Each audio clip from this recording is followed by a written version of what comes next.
nggak pernah ngomong secara langsung sama saya ataupun by telepon atau apapun, karena sejak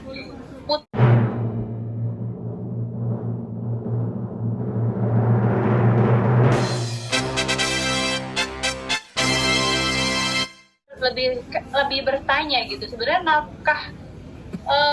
nafkah untuk anak-anak setelah cerai itu apa sih gitu, karena memang kalau kita jujur, setelah aku cerai dari Mas Kiwil itu, seingat aku memang kami tidak pernah berkomunikasi. Dan soal nafkah itu juga kayaknya Mas Kiwil nggak pernah ngomong secara langsung sama saya ataupun by telepon atau apapun, karena sejak putus cerai gitu nggak pernah komunikasi lagi. Dan itu memang kan komunikasi beliau hanya kepada orang tua saya.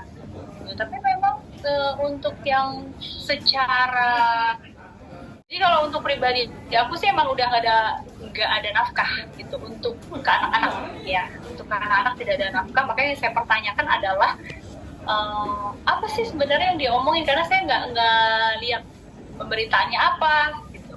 Kebetulan nih Mbak, sebelum tadi Mbak telepon saya, itu ada sahabat aku dari Jakarta itu screenshot tentang pemberitaan ini gitu kan. Jadi saya ngebahas ini, sahabat saya bilang ini kita playing victim ya gitu ya, kayaknya agak-agak halu gitu kan, maaf ya. Kenapa? Karena emang kebetulan gitu ya, aset-aset yang saya beli itu sudah dinotariskan, memang itu atas nama saya. Saya beli sendiri, uang kerja sendiri dari syuting. Jadi yang kalau boleh saya sedikit saya ulas dari masa lalu saya sama beliau, apa yang dia berikan kepada saya dan anak-anak itu menjadi darah dan daging untuk anak-anak.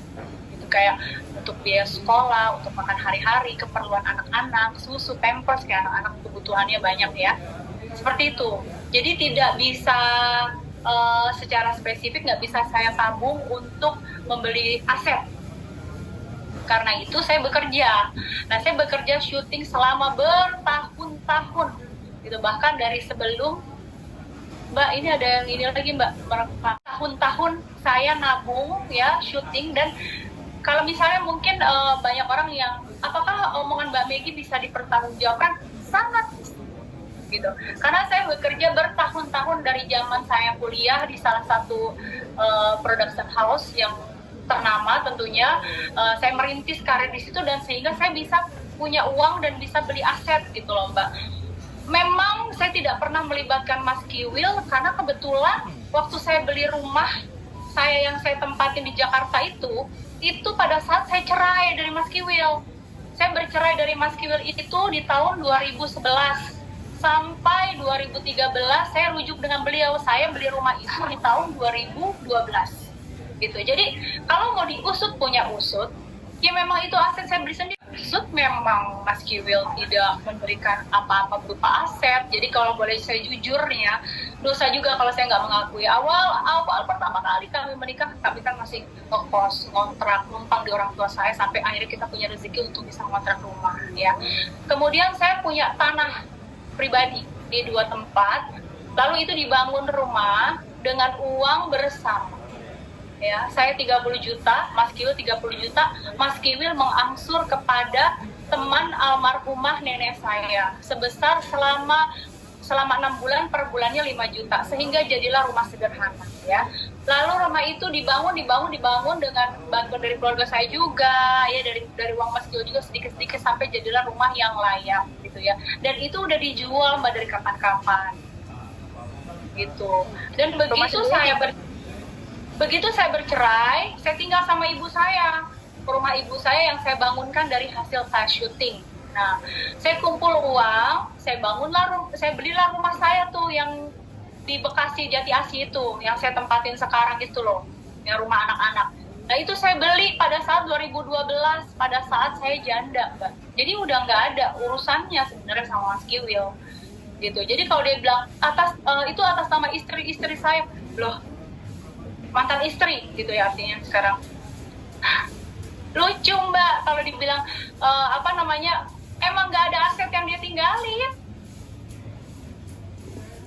Cuma rumah waktu itu yang 30 juta itu untuk biaya anak-anak sekolah. Halo, oh, kemana aja gitu loh. Tanggung jawab orang tua itu, apalagi bapak ya ke anak perempuan itu, sampai anak perempuan dia kan tahu agama, ustadz ya, kiai ya, aduh, astagfirullah. Tanggung jawab dia itu kepada anak perempuannya itu, sampai anak perempuan itu menikah, ada yang bertanggung jawab, laki-laki yang bertanggung jawab kepada anak perempuannya menjadi suaminya. Kan ustadz harusnya paham. Nah begitu menikah baru lepas gitu kan, karena sudah ada suami yang bertanggung jawab kepada anak perempuannya. Kepada anak laki-laki dia aja nggak nyekolahin mbak gitu loh. Kayaknya saya udah sering deh share di Instagram kalau misalnya saya jualan lagi IG buat kuliahin anak saya, dan suami saya juga bantu untuk anak-anak saya yang lain gitu loh, kayak Al-Khalifi, Meisha, belum lagi uang semesterannya dari ayah sambungnya. Kayak saya sempat ya posting di Instagram kalau saya waktu itu sempat kumpulin uang dari hasil jualan untuk masukin anak saya kuliah. Harusnya kalau ada sosoknya mbak, kalau ada sosok bapak yang bertanggung jawab, pastinya tidak mungkin juga kayak begitu gitu loh. Kasian banget kan, maksudnya waktu itu sempat juga waktu saya ke Jakarta ya, saya pernah ketemu juga sama Dinda, anak dari Barohimah dan Mas Kiwil, itu saya juga ngobrol, kasian juga gitu loh. Kasihan deh pokoknya mbak gitu. Kalau masalah kayak gitu kayaknya ini deh, kan Mas Kiwil bisa berkomunikasi sama ibu saya gitu kan. Terus kalau soal nggak bisa berkomunikasi, nggak bisa komunikasi sama Barohimah, kayaknya itu alasan. Anak-anak sudah besar mbak gitu. Saya lihat kok tayangan infotainmentnya Barohimah, saya nonton yang waktu Barohimah bilang yang penting saya mah buat Awil aja deh yang kecil, apa sih, anak yang kecil deh pokoknya buat sekolahnya, kalau nggak dikasih ke saya. Ingat loh kata-kata Barohimah. Kebetulan kodarullah ya mbak, saya iseng lagi waktu itu, saya lagi cari tayangan infotainment yang tayangan saya pribadi gitu ya, waktu gosip yang kemarin iseng gitu, jadi ngelihat itu gitu loh. Jadi saya nonton, Barohimah ngomong, saya nggak apa-apa, saya mah nggak penting, yang penting anak saya yang kecil, kalau nggak dikasih ke saya juga nggak apa-apa, yang penting dikasih tuh ke sekolahnya langsung aja, nggak usah hubungan sama saya. Nah kalau saya pribadi juga, anakku udah pada gede-gede mbak, Becky udah kuliah ya kan, dibahas gitu ya, terus anakku Meisha juga udah SMP, jadi saya rasa juga nggak perlu juga komunikasi sama saya, nomor teleponnya tahu. Mas Kiwil juga pasti masih menyimpan juga nomor handphone ibu saya. Kalau emang berniat ya karena Allah pengen nafkahin, ngebiayain anak-anaknya, gak usah komunikasi juga sama ibunya, kan udah mantan. Jadi bisa langsung aja ke orang tua saya atau langsung ke anak-anak, karena nomor anak-anak juga nggak ada yang berubah, dia tahu kok gitu. Jadi kecuali kita menghilang, ganti-ganti nomor handphone gitu loh. Gini aja deh, kalau emang keadaannya nggak mampu, artinya memang qadarullah gitu ya, tidak mampu untuk menafkahi semua anaknya, nggak usah cuci tangan gitu, nggak usah cari-cari kesalahan atau ngaku-ngaku gitu loh ya, jangan playing victim deh, halu deh, nggak usah gitu. Karena aku pusing gitu kalau lagi ini tuh dikasih tonton gitu sama teman-teman, dikirim ini, lihat ih masa gini, aku dikasih tahu, nggak mau tahu sebenarnya gitu loh urusan Kiwil gitu, tapi dikasih tahu sama teman-teman nih gini, ngomongnya kayak gini gitu, kesannya tuh kita tuh kayak Barohimah atau saya kesannya bukan istri yang bersyukur gitu dulunya ya, bukan istri yang bersyukur. Kayaknya kita tuh bukan istri yang bersyukur. Harusnya Mas Kiwil yang harus bersyukur punya mantan istri yang mandiri gitu loh. Jadi aku juga kalau emang dia kasih mbak, aku nggak ngilangin mbak gitu. Kalau dia nggak ngasih jangan ngaku-ngaku gitu, itu yang aku nggak suka gitu. Karena kan kalau emang aku beli sendiri, masa aku masih bilang iya dibeliin, padahal nggak dibeliin, nggak ada yang ngebeliin, mobil beli sendiri gitu loh. Kalau misalnya